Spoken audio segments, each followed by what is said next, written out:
How do I share my screen? There should be I have privileges. I should be able to do that.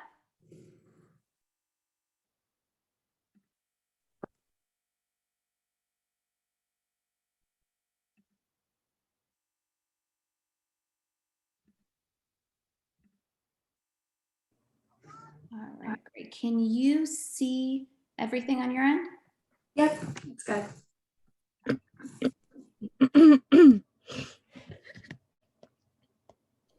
I'm minimizing the window, so if you guys need me, I can't really see you guys. But thank you everyone for tuning in today. I'm really privileged to be here to give you guys a little introduction on dermatology. I'm Mohs Shahriari. I'm an assistant clinical professor of dermatology at Yale University, and I'm a practicing dermatologist at Central Connecticut Dermatology. So we'll talk a little bit today about the field of dermatology, as well as take a walk through a typical day in my practice. And if you guys have any questions, we'll have some time at the end to discuss those. Well, let's just dive right in. So a little bit about me. So I am a UConn Husky. I did all of my training at the University of Connecticut. So undergrad at UConn, medical school UConn. I did a preliminary year in internal medicine up at Bay State Medical Center, but then I came back home to UConn to do my dermatology residency, where I served as chief resident at the time. I am board certified by the American Board of Dermatology. So I've been in practice for over 6 years now, 4 years of which I stayed on as faculty at the University of Connecticut. And the last 2 years, I actually opened up my own private practice. So it's been a little bit of a transition there. But I'm a general dermatologist, which means I see about 40 patients a day, 4 days a week. I'm also an assistant clinical professor at Yale, which means I spend some time with the Yale residents, teaching them in their clinics, as well as doing just lecture teaching as well. I'm also the Associate Director of Clinical Trials at Central Connecticut Dermatology. So we do clinical trials on novel systemic therapeutics. So I serve as Associate Director in terms of getting the different studies and helping implement them in the practice setting. I'm also a consultant and thought leader for industry. So our pharma partners, when they're coming up with new drugs, or if they have a drug that they want to launch, they would usually come to somebody like me to get some insight on how best to, one, meet the patient needs, two, how to market it, and how to really get patients those new drugs. I'm also a partner in my practice, so I wear a lot of hats, as you can see. So as being a partner, there's a lot of administrative duties that I take on in addition to my day-to-day clinical stuff. That is the difference with private practice. You don't deal with the bureaucracy of a big institution, but there are a lot of management and administrative tasks that I do take on. But my practice is my baby. I built it from the ground up, so I welcome those additional duties.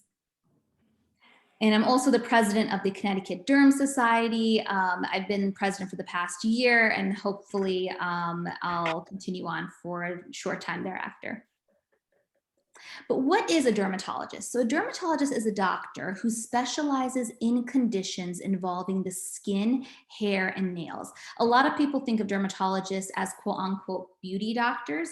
And the one thing I want you to take away from this is that there is a lot of medical dermatology out there, and cosmetics is only a small part of everything that a dermatologist can do. How do you become a dermatologist? So you have to do 4 years of undergraduate education. There are some accelerated programs in which you could complete that in about 2 to 3 years. Medical school is 4 years. You do an internship, which is a year, and it can be in internal medicine, pediatrics, surgery, or what they call a transitional year, which is a combination of all of the above. Then you do dermatology residency, which is 3 years. And then if you have a special interest in an aspect of dermatology, like the surgical side, the pathology side, pediatrics, you can do an optional subspecialty for a year. The ones that you would get board certified in are Mohs Surgery, pediatric dermatology, as well as dermatopathology. But there are other ones in which you can just tweak your skills a little bit before you become a full-fledged attending, and that's cosmetics, complex medical dermatology, cutaneous oncology, just to name a few. But let's dive right in and spend a day with me in clinic. So this is my practice, Central Connecticut Dermatology. Usually I get in from the back door, but I'm giving you guys a view from the front. And then once I get into the office, the first thing I do is I check my schedule in the electronic medical record system just to see what the day has in store. Like I mentioned before, it's about 40 patients in the day. I have a variety. I see adults, kids, I do cosmetics as well as surgeries. So we will give you guys a mix of everything I see in a typical day. This is just a list of the different cases that we're going to go through this afternoon, but obviously there's a lot more that you can see in a typical day. This is just a snapshot into my world. So let's just dive right in. Anna is coming in for a new rash that started shortly after she had strep throat. She thought it would go away, but now it's spreading and she's really devastated. She can't even spend time with her boyfriend without feeling self-conscious. And here is a look at Anna's skin. So what you see are erythematous plaques with scale pretty much all over her body. So this is psoriasis. Psoriasis is a genetic disease of the immune system. What it is, it's basically your immune system is working too hard and the cells are multiplying really quickly, leading to all that excessive scale building up on your skin. It is not contagious, which is a big misconception out there. It does run in families, so genetics plays a role for sure. And the treatments are creams, pills, as well as injectable medications. So the world of psoriasis was pretty bland up until the 2000s when biologics revolutionized how we treat this skin disease. So this is a patient, as you can see on the top figure, she has psoriasis. After 2 injections of a biologic medication, you can see she is 100% clear. These are patients we used to admit to a hospital because we really didn't know what to do with them. But these are immune modulating medications that target the pathway of psoriasis specifically and nip it in the bud. They don't touch anything else in your body and they're very customizable from patient to patient. And then, like I said, you see the dramatic improvement after only 2 injections in this particular patient. So for Anna, what are we going to do? So for her, given how extensive the psoriasis was, I would start with a biologic medication. I've put 3 of my favorites on here, but honestly, any biologic would be the best course of action because when it comes to creams, when there's so many different areas involved, it's just not feasible or practical for the patient. And you have to keep in mind, it's easy for me to prescribe it, but the patient's the one who has to do all the hard work, so they may not be able to do it. Now let's move on to Brian. Brian has noticed bumps on his face, chest, and back for the past several years.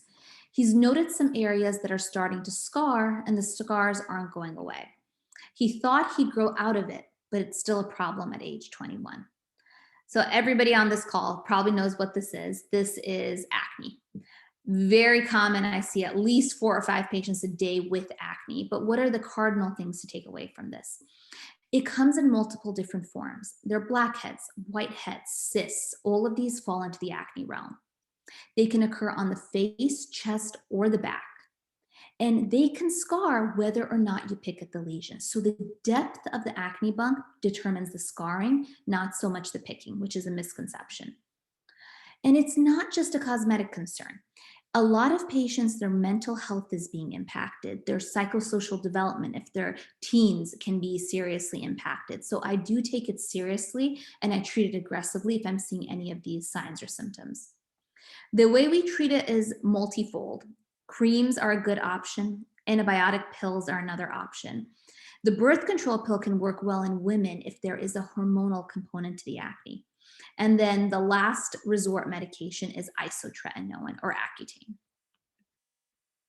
So let's talk about acne and Accutane. So this gets a bad rep out there. Everyone's so worried about the side effects of isotretinoin. Keep in mind that it is the closest thing we have to a cure for acne in 2021. But you do want to advise the patients that it's not a magic pill. About a third of patients may not respond, but 2/3 of patients get clear skin that's maintained over time. And you can see the beautiful before and after picture here. Why does it get a bad rep? So if you get pregnant while on this medication, the baby's going to have birth defects. Mental health issues were initially thought to be associated with this medication back when they did the studies in the 70s. They actually found on a repeat analysis of the studies that being on a medicine like Accutane actually improved people's overall mental health status because their acne started to get better. It's still on the label, so I do have to discuss it with my patients, but it's not something we're worried about in the year 2021. Dryness definitely happens. The mechanism by which isotretinoin helps get rid of the acne, it shrivels up those sebum and sweat glands that provide the food for the acne bacteria. As a result, the acne bacteria die off, but dryness is a side effect that pops up. I usually tell my patients, if you're not dry, that means you're not taking the medication. And the government does regulate it mainly because of the birth defects and the age group that we usually prescribe it in. It's mainly for kids under the age of 18. Now, the reason why we do go to a medicine like isotretinoin, you might think, well, what's the point if a patient is not having any issues from a mental health standpoint and it's just acne? Isn't it just a cosmetic issue? When patients get scarring, that scarring can be permanent. And it's near impossible with the technology that we have in the year 2021 to reverse the clock. So my goal is always when I start to see permanent scarring, I treat with a medicine like isotretinoin to prevent further scarring because it's easier to prevent than to treat it after the fact. So how are we going to treat Brian? Usually I do 2 months of an antibiotic like minocycline. And then if they're not doing substantially better, we go to isotretinoin or Accutane. Next, we have Sally. She's coming in for her annual skin cancer screening. She had a basal cell skin cancer about 3 years ago that was treated with surgery.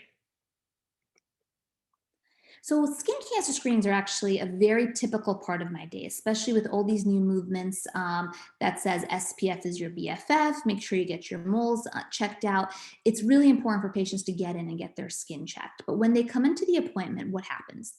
Patients put on a gown. They basically take everything off underneath. And I look at all of their spots to rule out skin cancer or precancers. Anything that's suspicious, I biopsy. You know how cardiologists use a stethoscope. In dermatology, we have a dermatoscope, which is that device on the bottom. And what that does is it helps magnify the individual lesions that I'm looking at. And I can see specific pigment patterns that would prompt me to say this is benign or this needs to be biopsied and removed. So what are some benign lesions that we would see? Seborrheic keratoses are these waxy, stuck-on papules. The older people get, the more you're going to see them. The number one reason people call me because they look scary. On the right, you see lenticles, which are just sunspots.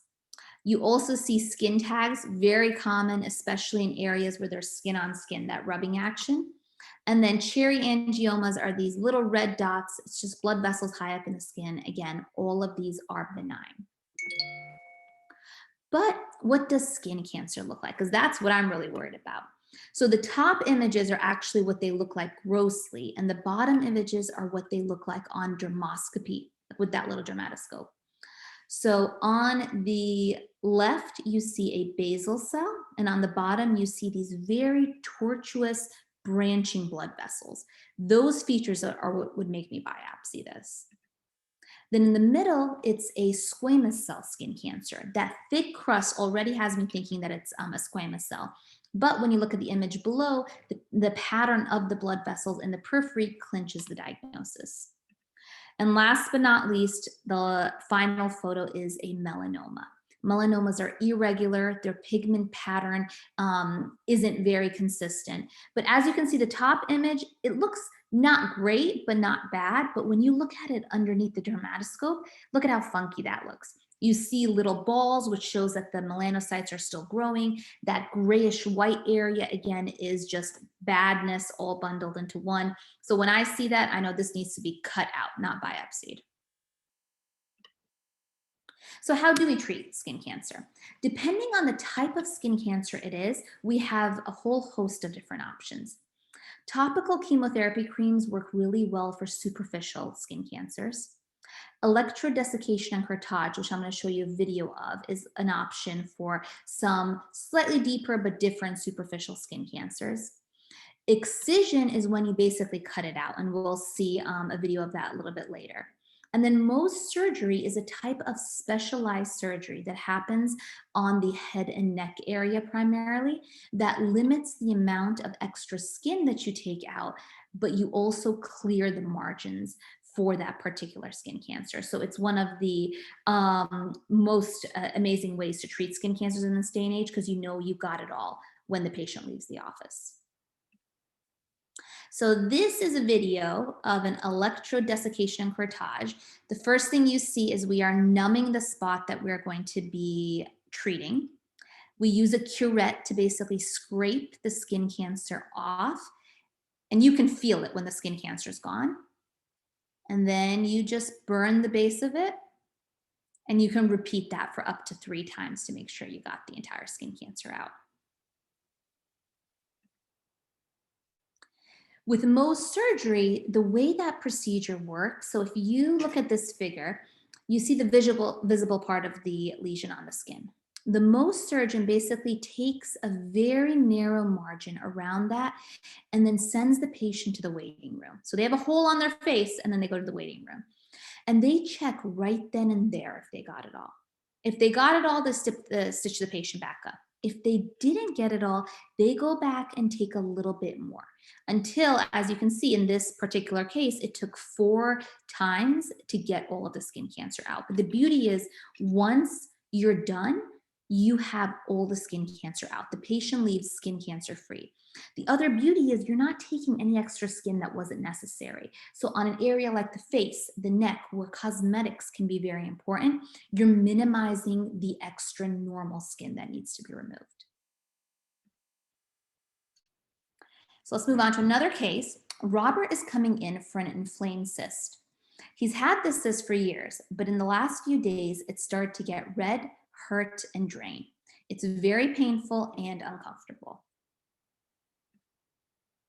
This is an inflamed cyst. So epidermal inclusion cysts, they happen when dead skin cells from the periphery get trapped underneath the skin in a sac. Usually that sac just sits there, but trauma, irritation can cause that sac to open up. As a result, those contents, which are exogenous, the immune system now sees. And as a result, they rush there and cause all this inflammation and yuckiness and that pain and everything that follows. The way we treat it depends really on the stage at which they come to see me. Sometimes antibiotics are effective. Sometimes you can inject a little bit of steroid called Kenalog into the cyst that can help calm it down. Incision and drainage is when we kind of cut the surface of it and express the contents. That helps relieve a lot of the pressure. And then once everything calms down, we can do surgery to fully remove that cyst so this doesn't happen again. Now, here is a video of an incision and drainage that my colleague did. If you don't like Dr. Pimple Popper and the stuff you see there, please look away because it will get graphic in a couple seconds.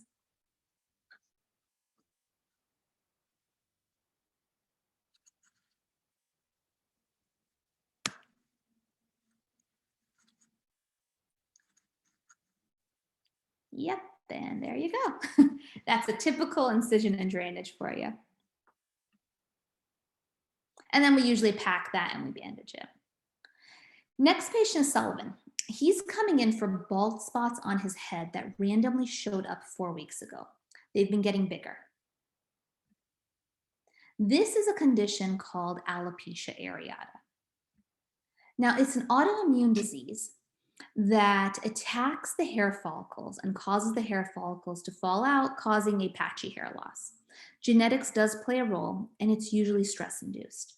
It does have a waxing and waning course, so if you get it now, it might clear up and it may pop back up again during a time of stress.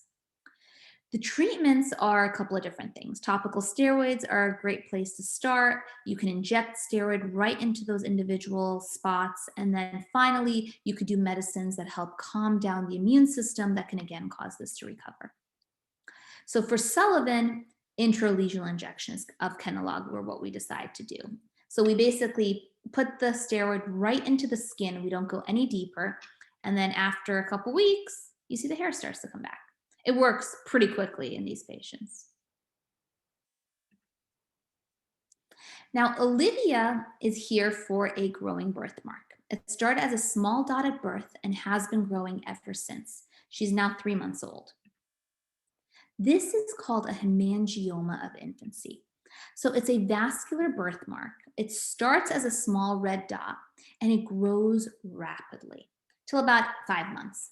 5 months to 9 months, it's still growing, but that growth is much slower. And then last but not least, around age 1 is when it starts to involute, and most of these are completely gone by around age 10.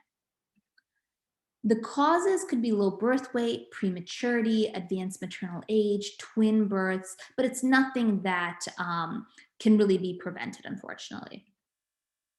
The prognosis is pretty good, though. Usually resolves without sequelae. In the larger lesions, however, it can leave behind some scarring and deformities. Now let's talk about the post-involution scarring. So here's an example up top. That looks pretty good, just has some broken blood vessels left on the surface. You could do laser for that. This is another child. Cosmetically, it doesn't look great, but it's in an area that's not as concerning, but you could do laser to help soften that as well. And then on the lip, you do still see some of the disfigurements, but again, these heal up so nicely. And then once they hit age 10 or so, that's when we go back with lasers and see how much of this can we improve with the technological advancements we have. Now, not all stories end as happily as the pictures that you saw. Some areas are considered higher risk. So if the nose is involved, the lips are involved, the eye is involved, or the scalp is involved, we do have some other issues that we have to worry about. With the nose in particular, the cartilage in the nose can just involute on itself, so you do need to treat those aggressively. With the eye, you're worried about vision issues, so you do need to have ophthalmology involved. And then ulceration can occur in a lot of these as well. So when they're in these special areas, we tend to monitor them more closely and also do more aggressive treatment. So for Olivia, what did we decide to do? Topical timolol gel forming solution, which is basically a medicine that was accidentally found to help calm down the growth of the blood vessels. Clearly, this is not Olivia, but I didn't have a picture of her. The oral propranolol is a backup option. It's basically the oral version of the timolol that treats those high risk ones that we don't want to mess around with. The superficial ones, like the one with the baby has here, you can see a topical medication is going to work great, and you don't have any sort of sequelae left over once it involutes. Now let's talk about Nelson. Nelson's coming in with this itchy rash. He's had it on and off since he was a child. The creams he's been given in the past just aren't working anymore, and he's looking for a better option. This is impacting his sleep and work productivity. So this is eczema. It's a common issue, but I feel like it's so common that people have forgotten to seek care for it and they learn how to live with it. So it's important to fully understand this condition. So it's a condition that makes your skin red and itchy, also called atopic dermatitis. Your skin just isn't functioning optimally as a barrier to the outside world. So stuff's getting in that shouldn't get in. And then your immune system gets super excited about all that stuff that gets in, which then causes the rash to come up. This can lead to an intensely itchy rash. Now, how do we treat this? It's a two-part treatment algorithm. One is you have to take really good care of your skin and make sure it's not dry. So use gentle soaps to wash with, lukewarm water, ceramide-based moisturizers. And then prescription medications are the next step of it. So there are topical creams that we give, oral medication that can calm down the immune system.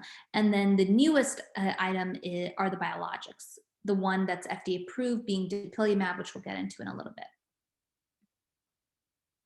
So just like how biologics revolutionized the psoriasis realm, currently we only have one in the eczema space. Dupilumab is that one, and it's approved for ages 6 and above, but it has been named a life-changing medication given how well patients do on this and how their quality of life increases after going on a drug like this. It targets the specific pathway of eczema, so it leaves your liver, heart, kidneys alone, so it's very safe. It does not suppress the immune system, which is important given that we're in the middle of a pandemic right now. And like I mentioned, it has been termed a life-changing drug. And there are many more similar agents that are undergoing clinical trials. Year 2021 is the year that eczema is going to explode in terms of treatments. The last quarter of this year is when a lot of these drugs are going to be FDA approved. So how are we going to treat Nelson? I'm going to give him dupilumab as well as some topical medications, the combination approach. Now let's shift gears a little bit. Donna has been feeling self-conscious about her face in recent months. She feels like she sees every wrinkle, looks tired, and can see the effects of time on her skin. She wants to discuss options for looking younger and more rested.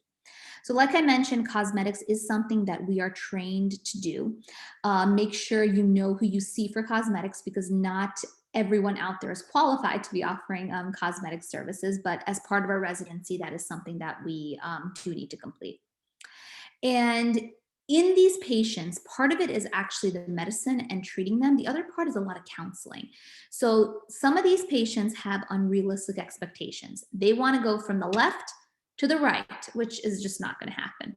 So you want to make sure you tell them what you can achieve with the different treatments that you have. And what different products do we use? So Botox is a great option because it relaxes the muscles of facial expression. So if you get wrinkles when your muscles move, Botox can prevent those. It does nothing though for the wrinkles that are there at rest, unfortunately. Once they're set in, we can soften them a little bit, we can't eradicate them. It's temporary though. It does wear off in about 3 to 4 months. Everyone's tolerance is going to be a little bit different for Botox. During the pandemic, people have just been using their muscles a lot more because of the mask. So I've noticed it wear off a little bit more quickly, but you do need to keep up with it. And the new trend is prejuvenation, where you have people my age getting Botox to prevent the wrinkles from ever setting in when we're, say, 50 or 60. Now, fillers are a little bit different. So what happens as we age is we lose fat pads in the cheek area under the eyes, and gravity pulls down and causes the image on the right, where you have that jowl effect. So with the fillers, we put product back in the areas where it was lost, and that gives you a much more natural rejuvenation. Again, it is temporary, but does last longer than Botox, about 1 to 2 years, depending on which product is used. And the main side effects are you could be allergic to it. It could cause some death of the overlying skin if it's injected into a artery, which is again why you need to have somebody who knows what they're doing injecting your filler. And some people could get lumps if their body doesn't know how to metabolize the filler properly. Usually these side effects though can be taken care of by just injecting the antidote into the person's skin. Everything dissolves out and then it goes away. So what will we do for Donna? So I gave her filler in the marionette lines as well as some Botox. She got Botox at her 11 lines and then filler in her cheeks. And so here's a before and after. So what we do in dermatology is more of a subtle improvement. The person looks more well rested and they have improvement in the overall texture and look of the skin, but it's nothing dramatic. So no one's going to know you had work done. Plastic surgeons do tend to take it to the next level, where with their nip tuck activities, you will definitely notice somebody has had work done. In Donna's case, I could have probably put even more filler into her face, but sometimes you are limited by budget. So that does dictate what you can and can't do. Now, other cosmetic procedures that a dermatologist can perform, there are so many of them. We're talking lasers, chemical peels, body contouring, like cool sculpting, elbow sculpting. These are all things that we are trained on as part of our residency, but individuals that are more interested in the cosmetic side of derm do oftentimes do a cosmetic specific residency so they can cover these particular treatments in much more detail. Now we'll shift gears again, and now we'll go to surgical treatment. So Doug is here for surgical removal of his basal cell skin cancer. This spot was biopsied last week to confirm the diagnosis. So as you can see down here, that's the skin cancer spot. Usually when it comes to basal cell skin cancers, which is the kind that this is, we do standard 4 mm margins. So in contrast to Mohs surgery, where they're going to check the margins right then and there, with these excisions, we don't check the margins. We send it to the lab. So we need to make sure we got it all. The way we make sure of that is we account for what I cannot see with the naked eye. We did a ton of studies. We realized 4 mm margins were a good standard where you're going to catch most of them, basically. And then you basically cut it out. I'll show you a little video on how that goes, but I put these into the middle of my patient days. It helps break up the day and also gives you a little bit of variety. So let's just play this for you guys. So with the scalpel, we are cutting around the lines that we made. And we're gonna keep going.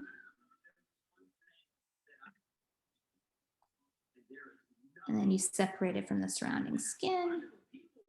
And then you go to that deep margin as well and you take it all out. Then now that it's out, you got to put the patient back together. So you will do some stitching. Deep stitches are the first thing. That really helps bring the skin together.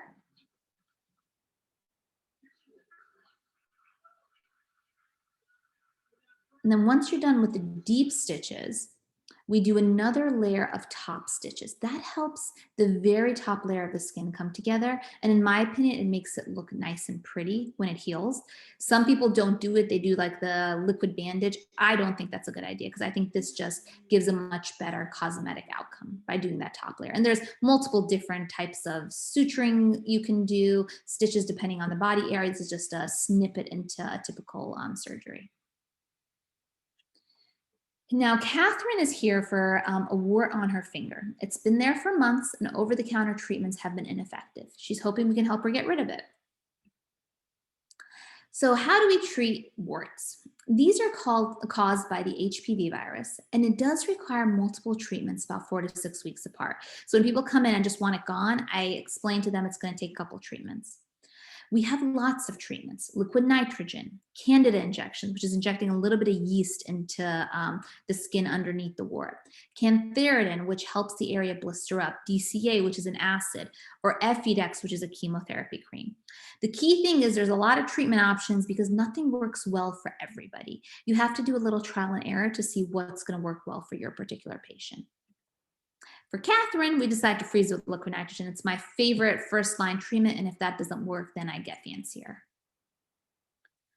So that was a typical day. Now, if you're interested in dermatology and you're fascinated with what I just told you, now what? What is the journey through medical school? So you want to show your interest early. Get involved with your home derm program, volunteer to work with the faculty during your free time. If your school doesn't have a derm program, find one close by that does have one. You want to have excellent grades, be at the top of your class, because the derm applicants are the top 1% of the medical school classes. Excellent USMLE scores. Now, this is going to be less relevant now that the USMLE is pass-fail, but I still say strive to do well because that just shows the kind of student that you are. AOA status is key. Excellent letters of recommendation, leadership positions both locally and nationally, and research, preferably within dermatology, and taking a research year is becoming more and more common. You also want to have first author publications, preferably within dermatology. So it is a tough journey. You're going to be sacrificing a lot, but if this is what you want to do, it is worth it. I can tell you all these years later, it was worth every single sacrifice. Now, let's say you do all of that and you match into dermatology. What's next? What are you going to learn during your residency? You're going to learn all about the skin diseases in both kids and adults. You're going to learn how these different skin diseases look underneath the microscope because you're someone who needs to biopsy things to diagnose them. So you need to know what things will look like under the microscope to make you better at biopsying. You're going to learn how to do surgery for both benign and malignant lesions, and you're going to get a snapshot into the world of Mohs surgery. You're also going to learn about cosmetic procedures in both kids and adults. And like I mentioned earlier, if you want to delve into any subspecialty further, you can do an optional 1-year fellowship. What career paths can you take when you're done? You could be an academic doctor where you work at a university and work directly with residents. You could do what I do, where you're in private practice and you are on faculty at a medical school. So I go down to Yale, I teach those students, I go up to UConn, teach them. This way you have some flexibility on what you want to do. You can collaborate with industry and pharmaceutical companies on some of the newest, greatest drugs that are going to hit the market. You can also do clinical trials and be on the cutting edge of the newest medications that are going to hit the field for your patients. And you can also get involved on a national level in legislative efforts, where you basically help shape legislation that affects your patients and specialty, basically access to drugs, insurance issues that your patients might face. So lots of things, and you can do a combination of all of these. Obviously, you don't have to do one thing. On this list, I pretty much do a little bit of everything.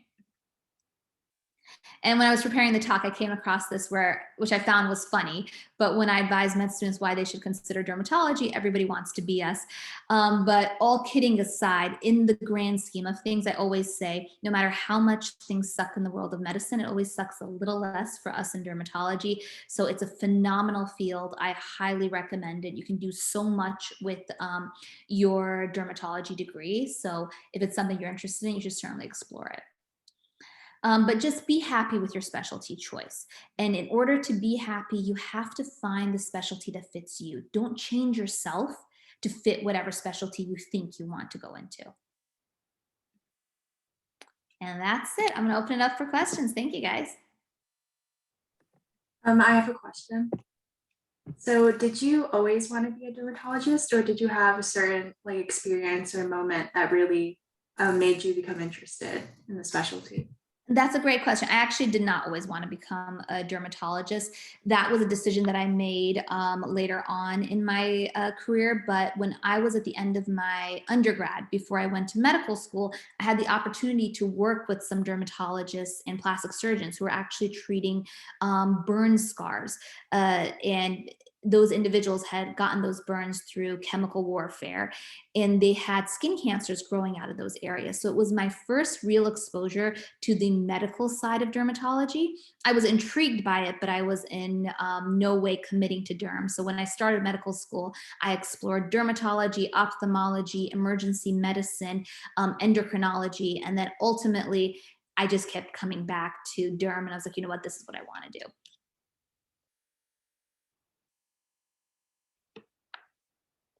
Any other questions? Are you able to see the chat, by the way? Let me see. I can now. Okay.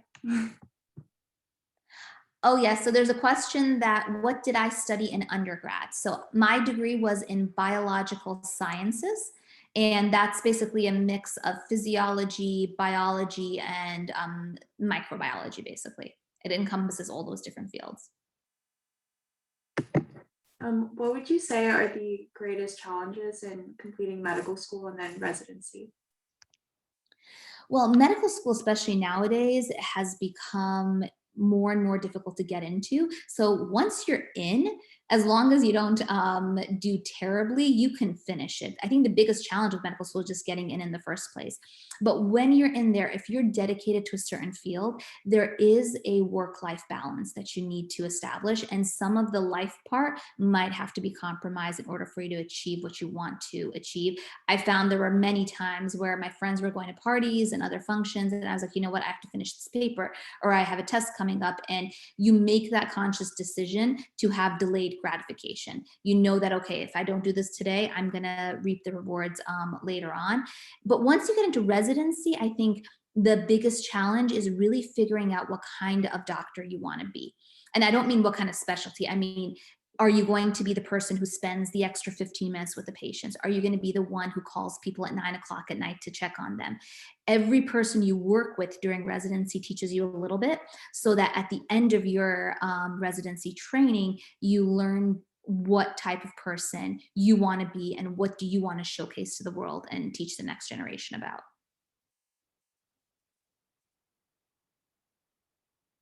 And there's another question in the chat, by the way. Let's see. It doesn't pop up on mine for some reason. So the question is, how did you get into medical school? What made you stand out? That's a great question. Can I tell you for sure? I don't know. Honestly, I did basically what everybody would do. I did research projects in undergraduate. I had competitive MCAT scores, a competitive GPA. I was a part of the honors program when I was an undergraduate, so I had some dedicated research projects from that standpoint. But I really think when it comes to getting into medical school and getting into residency, there is a certain degree of luck that comes into it. And you could do everything right, because I've sat on the admissions boards for both medical school and residency, and these applicants are phenomenal.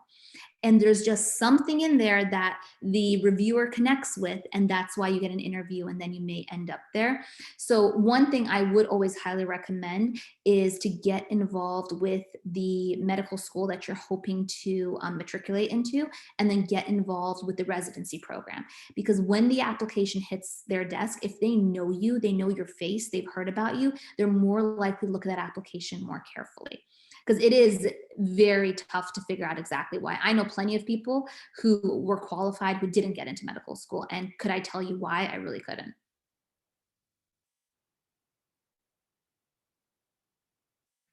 And I just have one last question.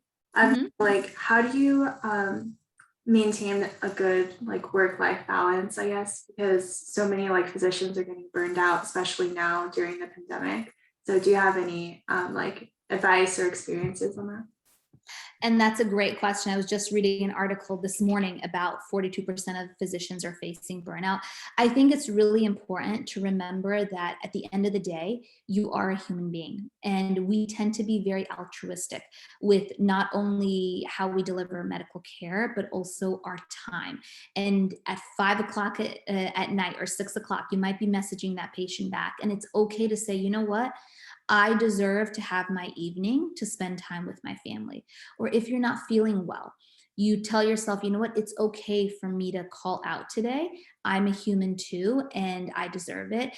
And that is something that I think all physicians struggle with, because there's that part of you that wants to deliver exceptional patient care, but there's a lot more demands now than there used to be, say 15, 20 years ago. So there is more pressure to deliver that care in a very quick, speedy fashion. And as you guys saw, I wear a lot of hats. So juggling this is very challenging for me. And I don't have kids. I just got married, and that is on the horizon for me. And I can see myself taking off some of these hats once a baby comes into the picture, because I do want to prioritize that part of my life. But overall, one thing that has helped me prevent burnout is just the field of dermatology, the flexibility. I work 4 days a week, 9 hours each of those days. And from just a work-life balance standpoint, that's fantastic. That's pretty much full-time for dermatology. And because I'm in private practice, I make my own schedule. So if I decide I don't want to come in a Monday 2 weeks from now, I just cancel my clinic and I don't go in. So it gives me that flexibility. When you work for a bigger hospital system, the burnout, I think, becomes more severe because somebody else is telling you what to do and what not to do. And that would be one of the reasons why I would definitely put a plug in for dermatology. The lifestyle is one of the biggest things that helps prevent burnout.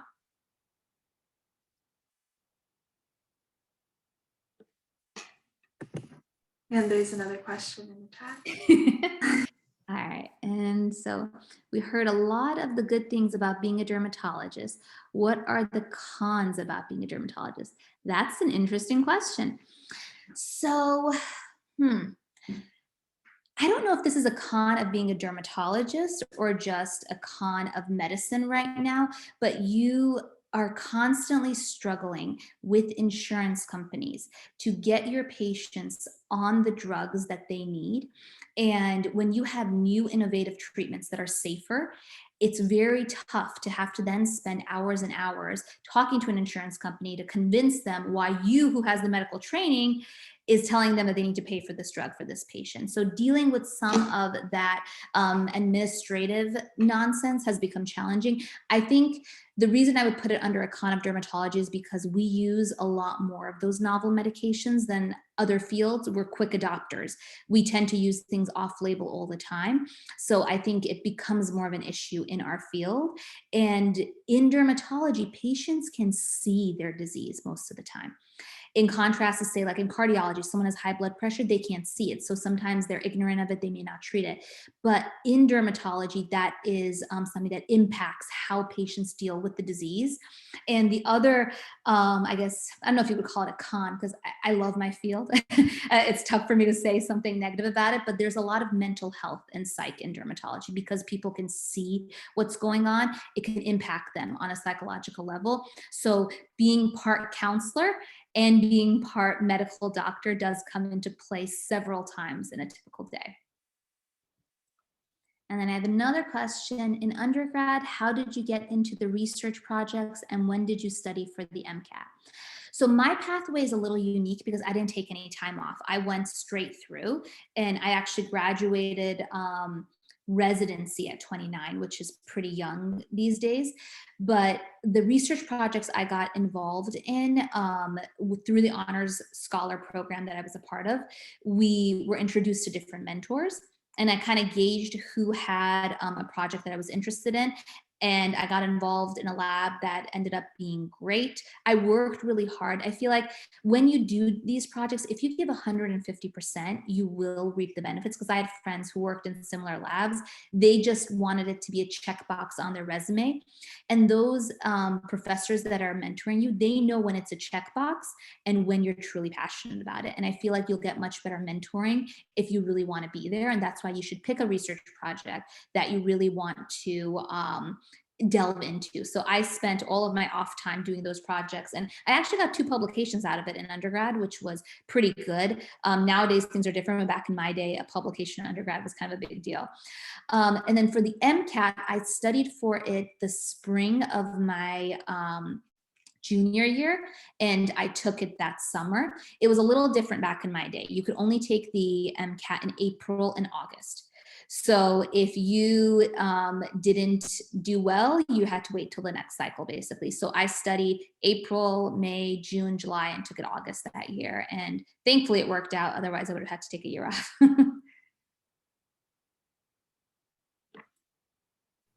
Okay, so, so that was our last question. Thank you so much for coming, and your presentation was amazing, by the way. It was super interesting. But yeah, thank you so much for making it and just coming to speak with us. Of course, it was my pleasure. Good luck, guys. Okay, bye. Thank you. Thank you so much, Dr. You're welcome, guys.